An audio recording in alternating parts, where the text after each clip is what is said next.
아, 이거 옛날에 만들어봤지. 옛날 어렸을 때 만들었던 그 추억에 감성은 없는 것 같고, 영양제. 만화방에 가서도 이 강가딘을 김영배 선생님의 바탈리온 아카데미 오르가스를 한번 또 꺼내보도록 하겠습니다. 오르가스가 뭡니까, 오르가스가. 그런데 이 모양을 보는 순간 보기 싫은 그 바퀴벌레 같은 바로 이 녀석입니다. 안녕하세요, 20세기 소년입니다. 지난 2부에 이어서 3부를 바로 이어가도록 하겠습니다.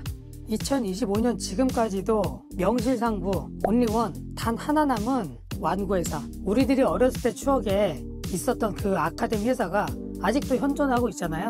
저 개인적으로도 아카데미 회사를 굉장히 칭찬하고 또 응원합니다. 지금까지 버텨온 것만 해도 정말 대단하잖아요. 결코 쉬운 일이 아닙니다. 자, 어쨌든 지난번 2부 때 이 아카데미 과학의 광고 페이지를 보고 이야기에다가 멈췄는데, 다들 아시는 장난감들이 딱 보이죠? 자, 우선 왼쪽에 보이는 이 탱크들, 밀리터리를 좋아하시는 분이나 좋아하시지 않더라도 유선 조종기로 움직이는 이 탱크를 조립하지 않았던 분들은 아마도 한 분도 안 계실 거예요. 그렇죠? 제가 그래도 나름 수집했던 여러 가지가 있긴 한데, 오늘은 저의 책장에 하나 전시해놨던 그 탱크를 한번 가져와 봤습니다. 자, 바로 이 녀석입니다. 이 박스 아트의 비주얼만 봐도 아, 이거 옛날에 만들어 봤지 라고 하시는 분들 굉장히 많으실 거예요. 지난번에도 말씀드렸지만 유선 조종 탱크가 나왔을 당시에 당연히 금액이 비쌌을 테고, 전후 좌우로 움직이는 탱크들은 금액이 더 비쌌겠죠.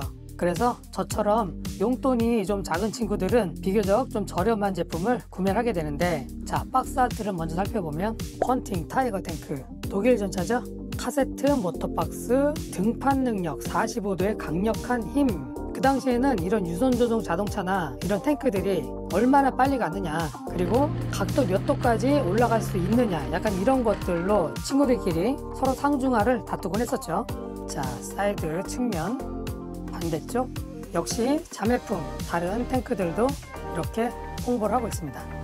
개인적으로는 이 브래들리 전차를 굉장히 좋아했었는데 언젠가 소개해드릴 날이 있으면 좋겠네요. 그 당시 가격은 이 가격이 아니고요, 보통 3,000원, 4,000원 정도 했었거든요. 아까 보셨잖아요. 이 잡지에 보면은 전호진용 가격 3,000원. 자, 간단하게 내부를 한번 살펴보면 설명서. 자, 이 설명서만 봐도 벌써 내가 만드는 것 같은 착각을 불러일으키죠.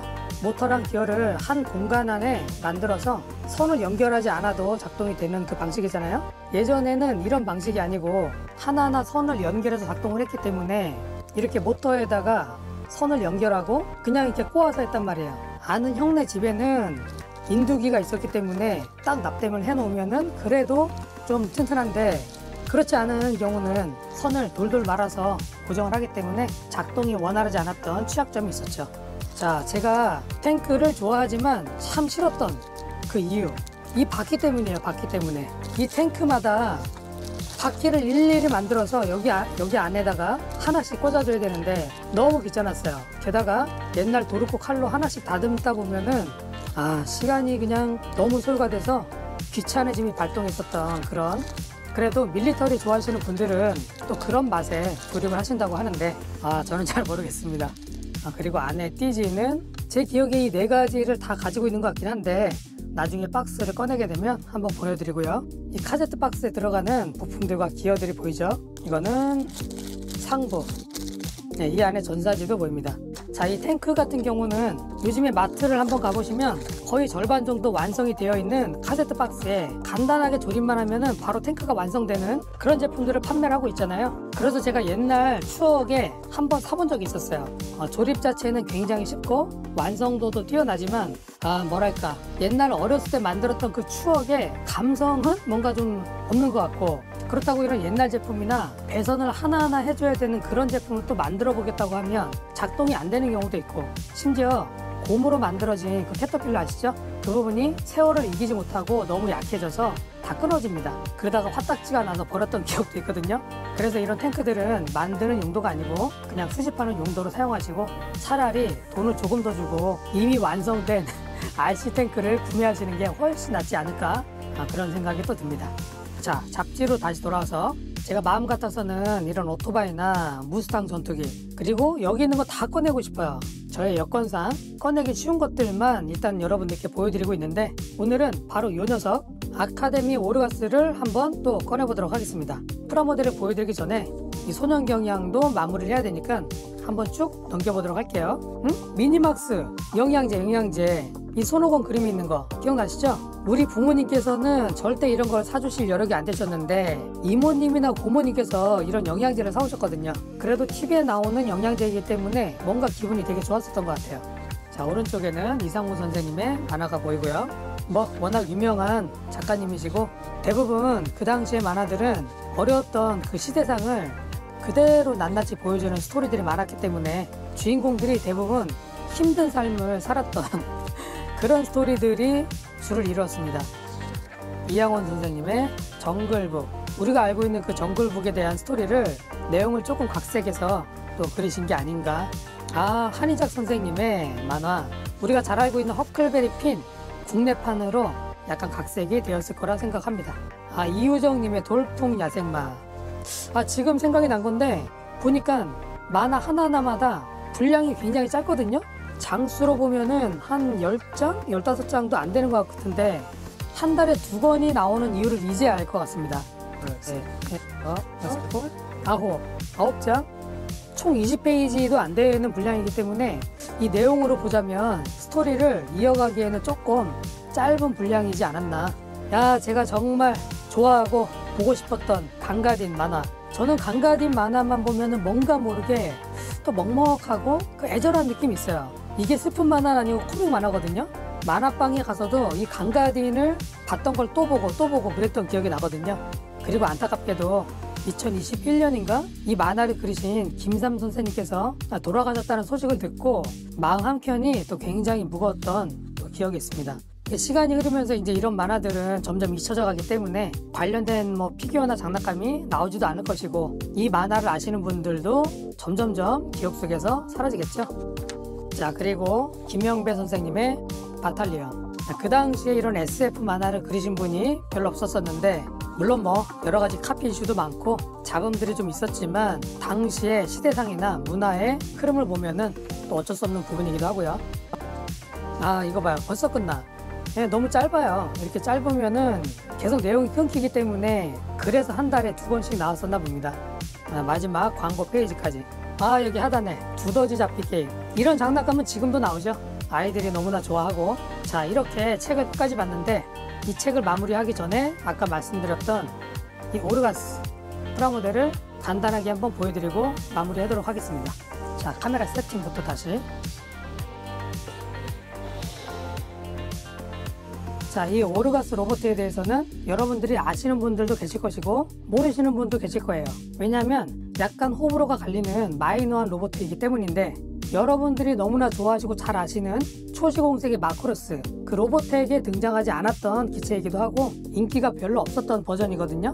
어떤 의미로는 흥행에 실패했기 때문에 장난감의 판매량이라든지 애니메이션의 시청률 이런 것들도 다소 떨어지는 경향이 있어서 마이너한 로봇으로 분류되지 않았나 생각이 듭니다. 자, 우선 이 프라모델부터 간단하게 살펴보도록 하겠습니다. 이 로봇을 아시는 분들은 다들 기억할 수밖에 없는 그 이유 한 가지, 이 이름 때문이거든요. 오르가스가 뭡니까? 오르가스가 정확한 발음은 오르가스잖아요. 그런데 일본식 발음으로 하다 보면 오르가스라고 부르게 되는데 있는 그대로 그렇게 지었기 때문에 굉장히 위험한 단어가 될 수밖에 없는 딱 그 이름이죠. 그리고 이 로봇은 4단계 전투형으로 변신을 한다. 그게 아주 큰 장점이고요. 마크로스에 나오는 발키리와 형식 자체는 같지만 변신의 과정이나 모양은 약간 좀 다릅니다. 그리고 원래 이 프라모델은 장교용이 더 유명한데 제가 사병용으로 먼저 구한 이유가 또 있어요. 이따 설명드릴게요. 가격은 5,000원. 지금도 5,000원 주고 사면 참 좋겠네요. 그렇죠. 여기 옆에 장교용, 그다음 제가 가지고 있는 사병용. 오르가스 프라이어, 오르가스 거워크, 오르가스 탱크. 3가지로 변신이 가능하다. 그래도 그 당시에는 나름 굉장히 신박하고 혁신적이었던 변신 구조였기 때문에 변신 로봇들을 좋아하시는 분들은 굉장히 선호했던 장난감이지 않았을까. 그래도 한 가격 하는 몸값이니만큼 설명서도 컬러로 이쁘게 잘 뽑혀 나온 것 같습니다. 자, 뭔가 복잡해 보이긴 하는데 실제 조립했던 경험이 없기 때문에 변신하는 과정을 보여주는데 보기에는 쉬워 보이지만 제가 알기로는 이 로봇 변신이 굉장히 어렵다고 알고 있어요. 스티커 붙이기. 그 당시에 이렇게 멋지게 도색을 했다면 정말 좋겠지만, 자, 그리고 또 이런 서비스도 제공을 해줍니다. 오르가스 경납공. 이렇게 딱 조립을 해서 입체감을 주고 이 앞에 로봇들을 세워놓으면 나름 멋지겠죠? 이 TG와 함께 안에 런너가 보이는데, 런너가 하나, 둘, 셋, 4장. 부품이 생각보다 많네요. 이게 뭐 2단 변신도 아니고 4단 변신이기 때문에 조금 난이도가 있을 거라고 생각이 드는데, 아마 제 평생 이 모델을 조립할 일은 없을 것 같습니다. 자, 이런 고정프라는 만들어도 만족도가 별로 없단 말이죠. 옛날의 추억을 회상하는 것 말고는 만들고 나서의 완성도가 부족하기 때문에, 그래서 구매하게 된 게 바로 이 녀석입니다. 오거스를 좋아하시는 분들이라면 분명히 구매해서 조립하셨어요. 구스마일 컴퍼니에서 나온 이 제품을 예전에 구매했었는데 제가 어릴 때 문방구에서 봤었던 그 장난감은 바로 이 사병용이었거든요. 그런데 저는 이 로봇가 너무 싫었던 게, 자, 이 색감을 보세요. 뭐가 떠오르지 않나요? 특히 이 어깨에 있는 이 가드 부분. 자, 이 부분 보고 떠오르는 거 없나요? 저만 그런 건지 모르겠지만 이 로봇 자체가 풍기는 모양새가 왜 벌레같이 생겼지? 심지어 색깔마저도 갈색에다가 누리끼리한 게 보기 싫은 그 바퀴벌레 같은 형상이 저는 떠올랐어요. 어려웠던 시절, 가난했던 유년 시절에 바퀴벌레와 함께 공생하지 않았던 분이 계셨을까요? 저 역시도 제가 사는 집에 당연히 바퀴벌레, 개미 이런 것들은 늘상 보는 거잖아요. 그렇게 날마다 익숙하게 보는 바퀴벌레임에도 불구하고 그 문방구 쇼윈도에 이 모습 그대로 진열이 돼 있었는데, 왜 그런 게 있잖아요. 보기 싫은 건데도 자꾸 눈에 가는 거. 다른 로봇들은 다 팔려 나가는데 이상하게 이 로봇만 계속 그 자리에 있는 거예요. 저거는 정말 인기가 없고 생긴 것도 진짜 못생겨서 팔리지 않는구나. 그리고 저도 구매하지 않았었습니다. 그런데 여러분, 세월이 흐르면서 성인이 되고 어렸던 그 시절에 내가 사지 못했던 장난감이나 내가 싫어했던 장난감, 이런 것들이 더 기억나지 않나요? 저 같은 경우는 이 오르가스가 너무 싫었던 장난감 중에 하나였기 때문에 이상하게 시간이 흐르면 흐를수록 자꾸 생각이 나는 거예요. 이 변신한 모습 자체도 뭔가 멋있지도 않고 약간 나방 같다고 해야 되나? 그냥 저는 그런 모습 자체가 싫었는데, 그냥 어느샌가부터 이 로봇가 너무 궁금해지고 아직도 구할 수 있나? 하고 알아보다가 결국에는 이 오르가스 모델을 완성품까지 구하게 됐습니다.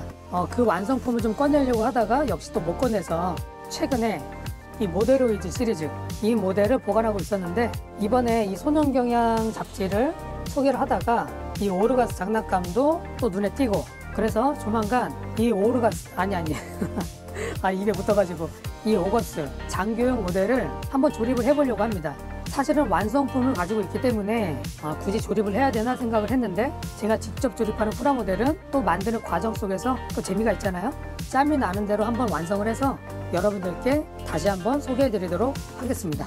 자, 이렇게 오늘까지 소년경향 만화잡지 3부작이 마무리가 됐습니다. 제가 가지고 있는 수집품들을 다 공개해 드리지 못하는 게 정말 안타까울 정도로, 그래도 나름 보여드릴 것들이 정말 많긴 하거든요. 만화책뿐만 아니라 옛날에 서점에서 봤었던 음악 잡지부터 영화 관련 잡지, 또 생활 잡지, 심지어 19세 이상만 봐야 되는 성인 잡지도 조금 있고요. 어렸을 때 저에게 추억이 있거나 제가 가져보지 못했던 그런 것들을 계속 수집을 하고 있습니다. 20세기 소년이 나중에 큰 창고를 하나 만드는 게 목표라고 했잖아요. 저를 응원해주시는 구독자분들께서 언제든 편하게 방문을 하고 옛날 다방 커피, 옛날 간식들, 이런 것들을 먹어가면서 제가 모아온 수집품, 잡지들을, 뭐 예를 들면 이런 것들이죠. 여러분들이 다 아시는 스크린, 제가 모아온 이런 잡지들을 뭐야 이거 제가 의도한 게 아닌데 이 페이지가 나왔네요.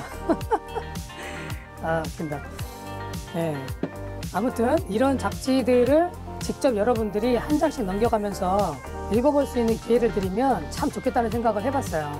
왜냐면 시대가 아무리 좋아져도 온라인으로 감상하고 느낄 수 있는 것과 직접 내 손으로 만져가면서 느끼는 것과는 굉장히 차이가 크거든요. 어쩌면은 시대에 뒤떨어진 생각이라고 볼 수도 있겠지만, 세상이 발전하면 발전할수록 이렇게 오리지널리티가 훨씬 더 귀해지는 그때가 반드시 올 거예요. 아무튼 오프라인 공간에 여러분들을 위해 서비스하는 공간을 만드는 게 저의 또 큰 목표 중에 하나인데, 먼 미래가 될지 가까운 미래가 될지 모르지만 이런 목표를 가지고 한 걸음씩 걷다 보면 언젠가는 이루어지겠죠? 그 목표를 이루는 과정들을 여러분들과 함께 만들어가고 싶습니다. 그렇게 저를 응원해 주시는 마음으로 오늘도 좋아요와 구독, 여러분들의 이야기를 댓글로 잘 적어주시면 저도 그 댓글들을 하나씩 읽어보면서 재미있는 시간을 가져보도록 하겠습니다. 오늘도 즐거운 하루 되시고 저는 또 재미있는 이야기로 곧 돌아오도록 하겠습니다.